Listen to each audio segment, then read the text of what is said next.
그러나 그의 뜻대로라는 제목으로 하나님 말씀 나누도록 하겠습니다.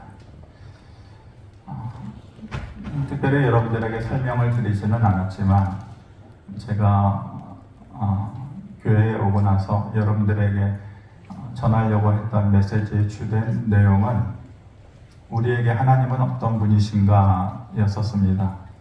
그래서 하나님께서 우리에게 어떤 분이셨고 어떤 일을 해 주셨던가, 그러던 차에 코로나의 시기가 왔었고 힘겹고 어려운 시대를 살아가는 여러분들에게 위로의 말씀을 전하려고 한 3년, 4년을 그렇게 메시지를 전했었던 것 같습니다. 그러다 보니 신학적이고 또 믿음의 주된 골격이 되는, 뼈대가 되는, 사실상 노골적으로 얘기하면 좀 딱딱한, 하지만 필요한, 꼭 알아야만 되는, 하지만 듣기에는 좀 불편하고 어려운 믿음의 주된 뼈대가 되는 그런 설교들은 사실상 그렇게 많이 하지는 못했었습니다. 예를 들면 지난주에 했었던 그런 설교죠. 완전한 믿음이란 어떤 믿음이냐. 사실상 좀 쉽게 풀어서 했었으면 얼마든지 할 수 있는 설교임에도 불구하고 좀 아쉬움이 남는 그런 부분이기는 합니다. 기회가 되면 그런 설교들을 몇 번 더라도 해보려고 합니다. 기억나실지 모르겠지만은 지난 시간에 완전한 믿음이란 무엇인가, 누가복음 13장 32절에 예수님께서 이르시되 너희는 가서 저 여우에게, 헤롯 왕이었죠, 이르되 오늘과 내일은 내가 귀신을 쫓아내며 병을 고치다가 제3일에는 완전하여 지리라 하라. 오늘과 내일은 귀신을 쫓아내고 병을 고친다. 그리고 제3일에는 완전하여진다. 사람들은 오늘과 내일에 집중하죠. 오늘과 내일에 행하여지는 일들, 귀신을 쫓아내고 병을 고치는 일들. 우리가 지금 살아가는 이 시대에도 모든 사람들이 이런 일에만 집중을 합니다. 그리고 이것이 믿음이다 라고 얘기를 합니다. 그리고 이것이 이루어지면 은혜다, 능력이다, 이렇게 얘기를 합니다. 그리고 이러한 일들이 더욱더 많이 일어납니다. 그리고 이러한 일들을 현상적인 믿음이다, 이렇게 얘기합니다. 앞으로 이러한 일들은 더 많이 일어날 것입니다. 하지만 오늘과 내일에, 주님께서 말씀하시는 오늘과 내일에 이루어지는 이러한 일들은 완전한 믿음이 아닙니다. 보여지는 믿음. 본다고 믿음이 되는 거 아니라고 그랬죠? 보는 것이 믿는 것이다. 분명히 그게 아니다. 지난주에 말씀드렸습니다. 완전한 믿음은 제3일에 이루어지는 것이다. 십자가의 죽음과 그것이 누구를 위한 것이냐? 나를 위한 것이다. 그것을 믿고 제3일 만에 부활하셔서 그 소망을 나에게, 나 같은 사람에게도 주시는 것, 그것을 흔들림 없이 붙잡고 바라보고 사는 것, 그것이 완전한 믿음이다. 그렇게 말씀드렸고, 여러분들이 아무리 시간이 지나도 또 어디에 있어도, 그리고 이 세상에서 어떠한 일이 일어난다 할지라도 그것을 붙잡고 살아가는 것, 그것이 완전한 믿음이다. 앞으로 이 세상이 어떤 식으로 변해간다 할지라도 그때에 그 목사님이 그런 말씀을 하셨지, 그것을 기억하고 사는 것, 그것이 완전한 믿음이다, 이렇게 말씀드렸습니다. 오늘 종려주일입니다. 십자가 지실 각오를 하시고 예수님께서 예루살렘으로 들어오셨죠. 사람들이 막 종려나무 가지를 흔들면서 호산나 호산나를 외쳤습니다. 주의 이름으로 오시는 이여, 다윗의 자손이여, 우리의 왕으로 오시는 이여, 막 그렇게 사람들이 외쳐댔습니다. 그런데 그 외침은 곧바로 실망으로 바뀌게 되었죠. 왜 그랬냐면은 예수님의 마음속의 목적과 그들의 목적이 달랐기 때문입니다. 예수님께서는 십자가를 지러 오신 것이죠. 근데 그들은 그게 싫은 것이죠. 그들은 계속해서 오병이어의 기적을 보여주기를 원했던 것이고, 정치적으로 그리고 일상적으로 먹고 사는 문제를 해결해 주기를 원했던 것이죠. 목적이 다른 거예요. 구원을 주러 오신 예수님, 그러니까 겉으로 보여주는 그런 예수님이 아니라 속모습의 예수님, 그리고 겉모습의 예수님. 그들은 겉모습의 예수님을 따라다닌 거예요. 그런데 예수님은 속모습의 예수님을 우리에게 주시고자 하신 것이죠.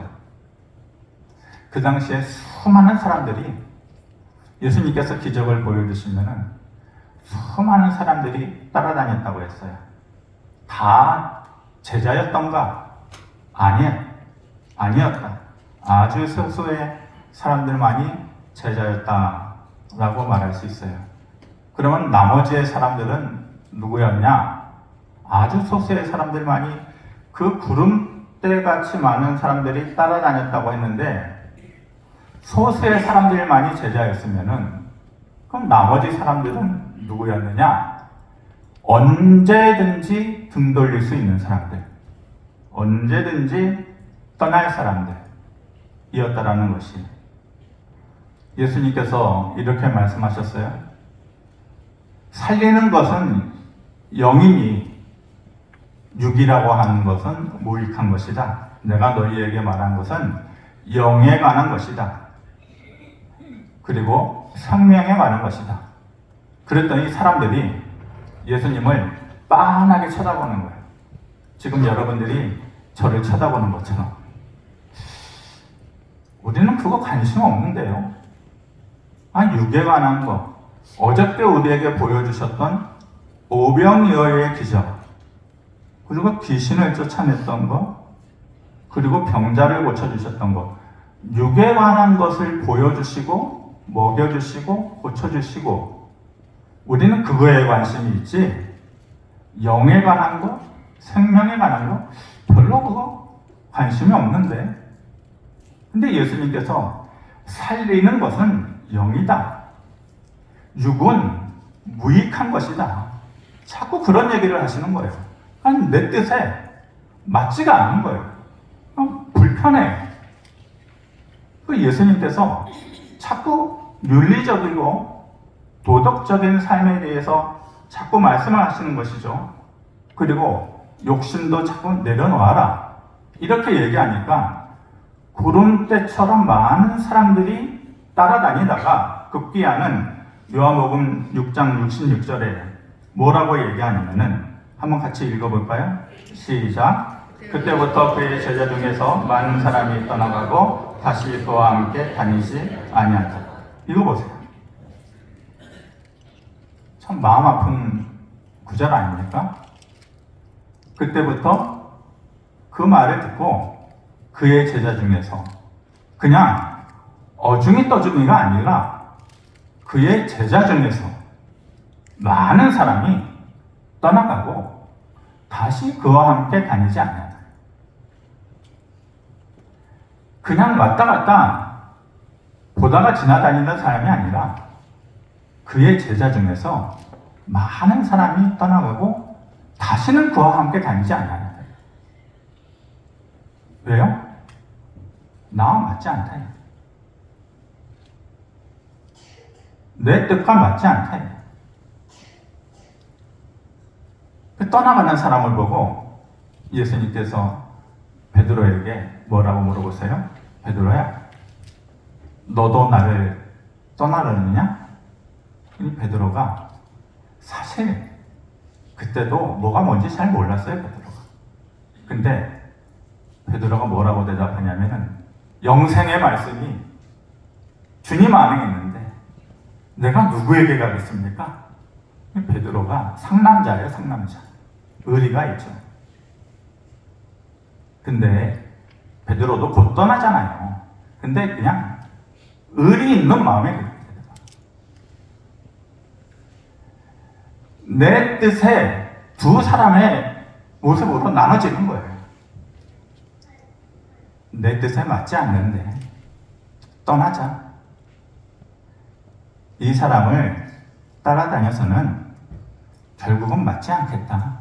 그런 사람하고 베드로처럼 뭐가 뭔지는 모르겠지만은 내 뜻에 맞지 않아도 이분을 따라가야겠다.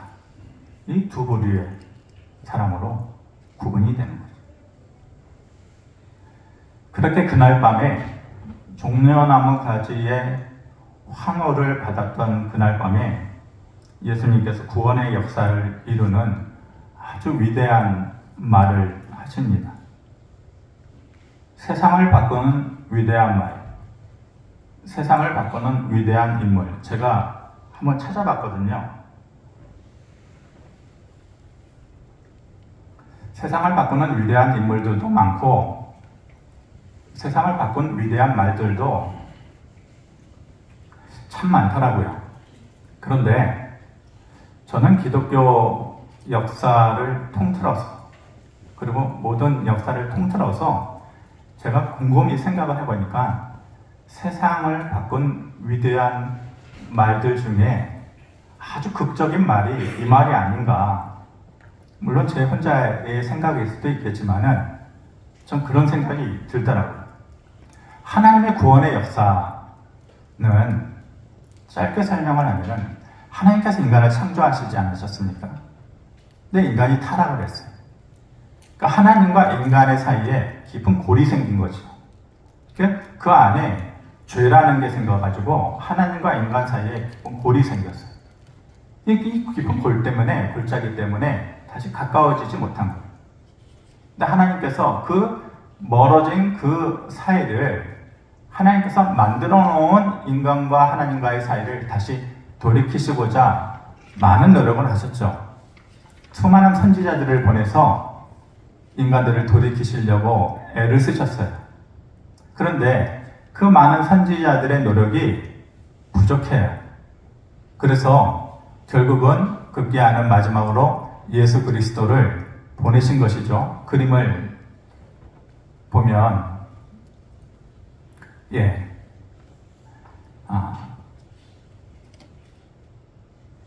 많은 그림이 있지만 제가 그린 거예요. 잘 그렸죠?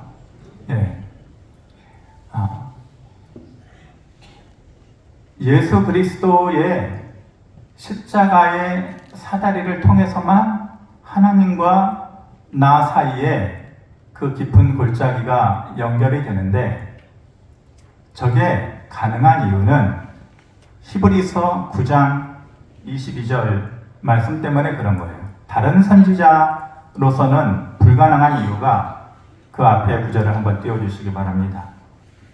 한번 같이 읽어볼까요? 시작. 율법을 따라 거의 모든 물건이 피로써 정결하게 되나니 피 흘림이 없은즉 사함이 없느니라. 왜 다른 것으로는 될 수 없느냐? 모든 물건이 피로써 정결하게 되는데 피 흘림이 없은즉 사함이 없다. 죄 사함이 없느니라. 다른 어떤 예를 들어서 하나님과 우리 사이를 다른 어떤 사다리로 연결을 하려고 하는데 그 사다리가 짧든지 흔들려가지고 부족하든지 그게 아니고 그 사다리에는 뭐가 없어요? 피 흘림 자국이 없다. 피 흘림이 없으면 죄 사함을 얻지 못하는. 그런데 예수 그리스도의 그 십자가의 사다리에는 뭐가 있는 거예요? 피 흘림의 흔적이 있는 것이죠. 그래서 완벽하게 아까 그림으로 다시 돌아가면은 십자가의 그 사다리가 하나님과 우리 사이에 깊은 죄의 골짜기를 완벽하게 연결해 줄 수 있는 조건이 딱 맞아 떨어진 거예요. 그런데 이것도 충족되지 않는 1%의 부족함이 있어요. 연결이 안 돼요. 근데 마지막에 그 부족한 1%가 뭐냐? 예수 그리스도의 두려움이에요. 인간적인 두려움. 인간적인 두려움 때문에 연결이 못 되는 거예요. 본문으로 돌아가 봅시다. 예수님께서 그날 밤에 뭐라고 말씀하시느냐? 27절의 말씀에 보면은 지금 내 마음이 괴로우니 무슨 말을 하리요? 아버지여 나를 구원하여 이때를 면하게 하여 주옵소서. 이렇게 말씀하십니다. 그러니까 십자가를 져서 하나님과 우리 사이에 그 깊은 골을 마지막으로 퍼즐을 맞추듯이 딱 연결을 해 놓아야 되는데 마지막에 인간적인 두려움이 그 십자가의 다리를 흔들어 놓고 있는 거예요. 그러면서 내 마음이 괴로우니 아버지여 나를 구원하여 이때를 면하게 하옵소서. 못하겠다는 나를 구원하여서 이것을 안 하게 해달라. 못하게 해달라. 이 말이에요. 그런데 그 순간에 마지막 1%를 채우는 마지막 역사를 바꾸는 한마디가 뭐냐? 그러나 내가 이를 위하여 이때에 왔나이다. 마지막에 구원의 역사를 이루는 그 마지막 한마디가 뭐냐? 그러나 내 뜻대로 하지 아니하고 그러나 결국은 내가 이때를 위하여 왔으니 당신의 뜻대로 이 일을 하겠나이다.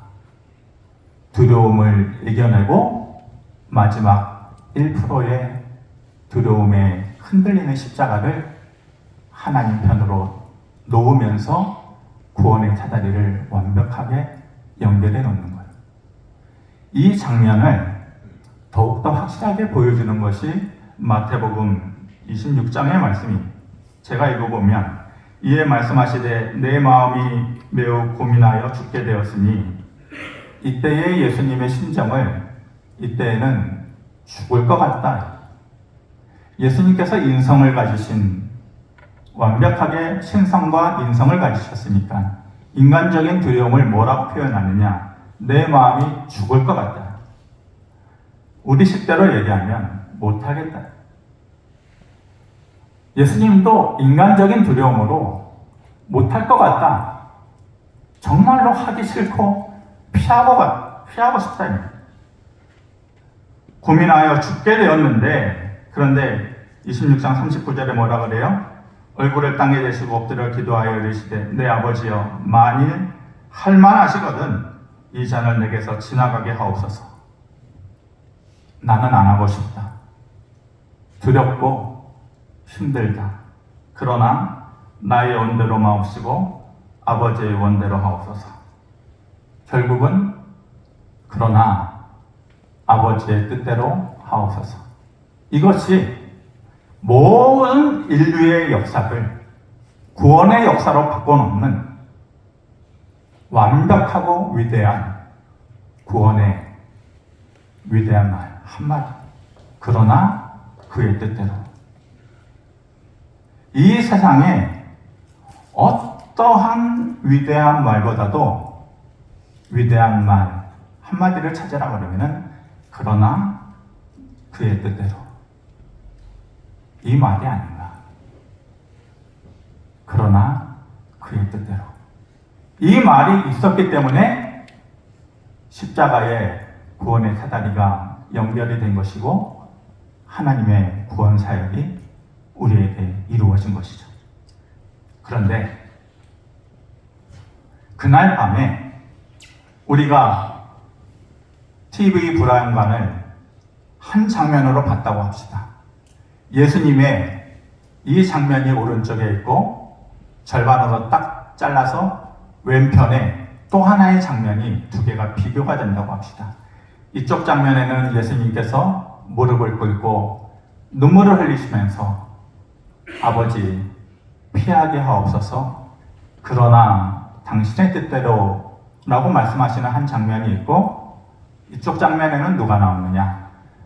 그날 밤에 똑같은 사람이 다른 공간에 가룟 유다가 있고 빌라도가 있고 군중들이 있어요. 예수님께서 같은 공간에 그 눈물로 이 기도를 하실 때에 가룟 유다하고 빌라도하고 군중들은 뭐라고 얘기해요? 나도 안다. 나도 안다. 나도 안다. 뭘 안다 그래요? 예수 그리스도가 죄가 없음을 나도 안다. 나도 안다. 나도 안다. 그러나 나의 뜻대로 그를 십자가에 못 박아라. 못 박아라. 못 박아라. 가룟 유다도 나의 뜻대로, 빌라도도 나의 뜻대로, 군중들도 나의 뜻대로. 그들은 나의 뜻대로 라고 말하는 사람들이고, 예수님은 이곳에서 그의 뜻대로 라고 말하는 사람. 두 부류의 사람. 택함을 받은 백성들은 마지막에 하는 말이 그의 뜻대로 라고 선택을 하는 사람들이고, 버림을 받은 백성들은 마지막에 하는 말이 나의 뜻대로 라고 말하는 사람들이에요. 우리는 신앙생활 하면서 우리의 마지막 말이 무엇이 돼야 되느냐? 예수님께서 우리에게 보여주신 것이 우리에게 모범답이 되어야 돼요. 그의 뜻대로. 그것이 우리의 신앙의 유일한 모범답이 되어야 됩니다. 말씀을 정리하면서 요한복음 6장 66절에 이게 참 마음 아픈 말이죠. 그때부터 그의 제자 중에서 많은 사람이 떠나가고 다시 그와 함께 다니지 아니하더라. 이 신앙을 가졌던 사람이 그 신앙의 자리를 떠나면은요, 딱 이 말이 돼요. 다시는 그와 함께 다니지 아니하더라. 신앙을 가졌던 사람이 떠나면은요, 다시 쳐다보지를 않아요.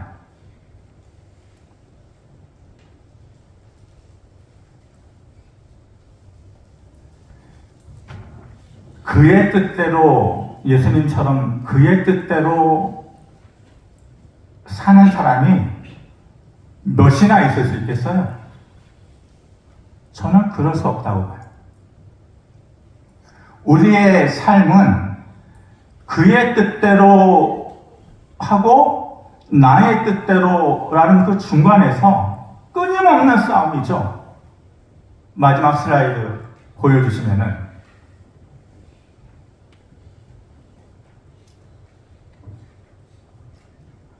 우리가 예수님이 아니잖아요.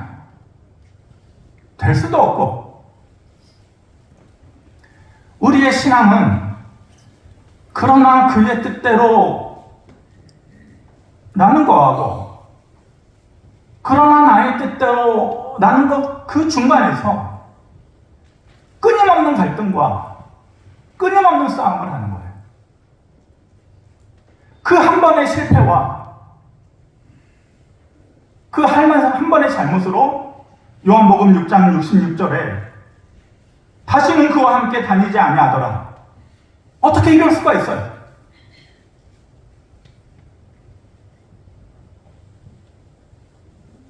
제가 여러분들에게 이 말씀을 드리는 요지는 하나님, 제가 지난번에는 내 욕심으로 그러나 나의 뜻대로 라는 결정을 했습니다. 제가 이 순간에 생각을 해보니 크게 후회가 됩니다. 지난번에는 그런 결정을 했지만 이번에는 그러나 주의 뜻대로 이 결정을 하기를 원합니다. 아니, 하나님, 지난번에는 그러나 나의 뜻대로 아니, 생각해보니 그 다음에도 그러나 나의 뜻대로, 아니, 생각해보니 그 다음에도 그러나 나의 뜻대로 그랬었습니다. 참 부끄럽게도 2번, 3번 그러나 나의 뜻대로. 그렇지만 이번만은 그러나 당신의 뜻대로.